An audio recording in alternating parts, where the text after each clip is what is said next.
자, 오늘은 이른바 마가 2.0이라고 불리는 어쩌면 미국 경제의 전체적인 판을 뒤흔들 수도 있는 아주 대담한 경제 정책 제안들을 한번 깊숙이 들여다보려고 합니다.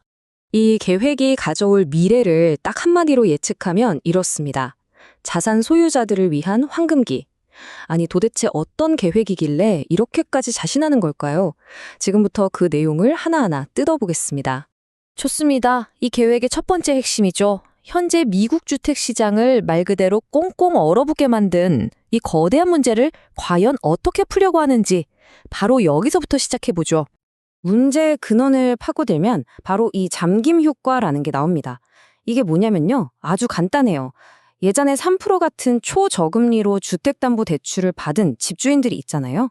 근데 지금은 금리가 6%, 7% 하니까 이자 부담 때문에 이사를 갈 엄두조차 못 내는 거예요. 말 그대로 수백만 명이 지금 살고 있는 집에 꼼짝없이 갇혀버린 그런 상황인 거죠. 자, 바로 이 슬라이드가 그 해결책을 명확하게 보여줍니다. 왼쪽이 지금 현실이에요. 3%짜리 황금 같은 금리를 포기하기 싫으니까 집을 안 팔고 시장엔 매물이 그냥 씨가 마른 겁니다. 그런데 오른쪽 제안을 한번 보세요.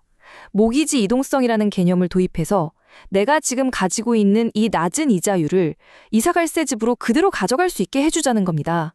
와, 이게 바로 시장의 판도를 바꿀 게임 체인저라고 불리는 이유입니다. 근데 여기서 끝이 아닙니다. 시장에 기름을 더 붓기 위한 추가적인 부양책들이 있죠.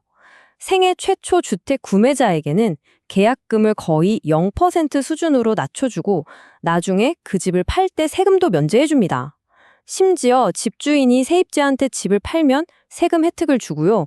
아예 세금 혜택이 있는 주택 저축계좌 같은 새로운 상품까지 만들자는 이야기가 나오고 있습니다. 자, 이제 두 번째 핵심 아이디어로 넘어가 보겠습니다. 이번엔 투자에 대한 세금 규칙을 바꿔서 장기 투자자들에게 확실한 보상을 주자는 이야기입니다. 이 슬라이드의 질문, 이게 정말 핵심을 꿰뚫고 있습니다. 아니, 인플레이션 때문에 생긴 이익은 사실 진짜 번 돈이 아닌데 어떻게 여기에 세금을 매길 수 있냐는 거죠. 바로 이 어떻게 보면 좀 불합리한 문제를 바로잡겠다는 겁니다. 자, 이게 좀 복잡해 보일 수 있는데 제가 아주 쉬운 예시로 설명해 드릴게요.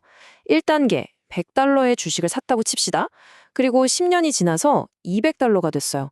근데 그 10년 동안 물가가 50%나 올랐습니다.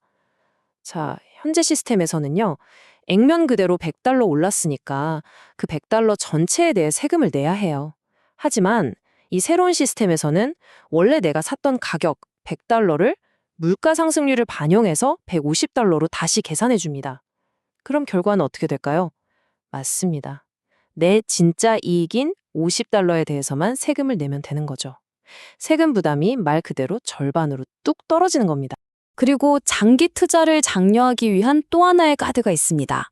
바로 외벌이 가구의 401k, 우리나라로 치면 퇴직연금 같은 건데요. 이 납입 한도를 지금보다 2배로 늘리겠다는 겁니다. 목표는 명확하죠. 은퇴 자금을 더 많이 쌓게 하고 그 돈이 시장으로 흘러 들어오게 만들겠다는 겁니다. 좋습니다. 그럼 아마 가장 궁금하실 부분일 텐데요. 만약 이 모든 정책들이 실제로 시행된다면 과연 어떤 산업, 어떤 분야가 가장 큰 수혜를 입게 될까요?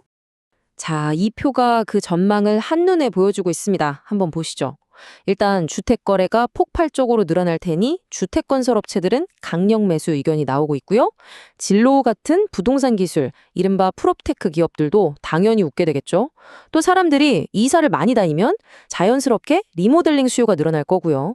401k 한도가 늘어나니 자산운용사도 좋아지고 시장 전반에 위험자산 가자 하는 분위기가 퍼지면서 암호화폐 시장에도 긍정적인 영향을 줄 거라는 예측입니다. 하지만 여러분, 세상에 공짜 점심은 없겠죠. 동전의 양면처럼 이 계획이 성공 가도만 달릴 거라는 보장은 없습니다. 지금부터는 이 계획이 안고 있는 3가지 커다란 위험 요소를 한번 냉정하게 짚어보겠습니다. 첫 번째 위험, 바로 재정 적자입니다. 당연한 얘기죠. 세금을 깎아주면 정부에 들어오는 돈이 줄어들고 이건 결국 나라 빚이 드러나는 걸로 이어질 수 있습니다. 그리고 나라 빚이 늘어나면 장기적으로는 금리가 올라갈 수 있다는 점이 가장 큰 부담입니다. 두 번째 위험은 인플레이션이 다시 불붙을 수 있다는 겁니다. 주택시장을 부양하고 소비를 촉진하는 정책들은 우리가 겨우겨우 잡아가고 있던 인플레이션이라는 불씨에 다시 기름을 붓는 격이 될 수 있어요. 이렇게 되면 연준의 통화 정책은 훨씬 더 복잡하고 어려워지겠죠. 그리고 마지막 세 번째는 어쩌면 가장 현실적인 문제입니다. 바로 정치적 불확실성입니다. 아무리 계획이 그럴싸해도 이게 의회의 문턱을 넘는다는 보장이 전혀 없거든요. 상당한 정치적 반대에 부딪힐 가능성이 매우 높기 때문에 계획 자체가 실행되지 못하고 그냥 사라져버릴 수도 있다는 거죠. 자, 정리해 보겠습니다. 이 계획은 과연 침체된 경제를 살릴 기가 막힌 신의 한 수일까요? 아니면 모든 것을 건 아주 위험한 도박일까요? 이 질문이야말로 오늘 우리가 함께 살펴본 이 제안의 핵심을 관통하고 있습니다. 여러분의 생각은 어떠신가요?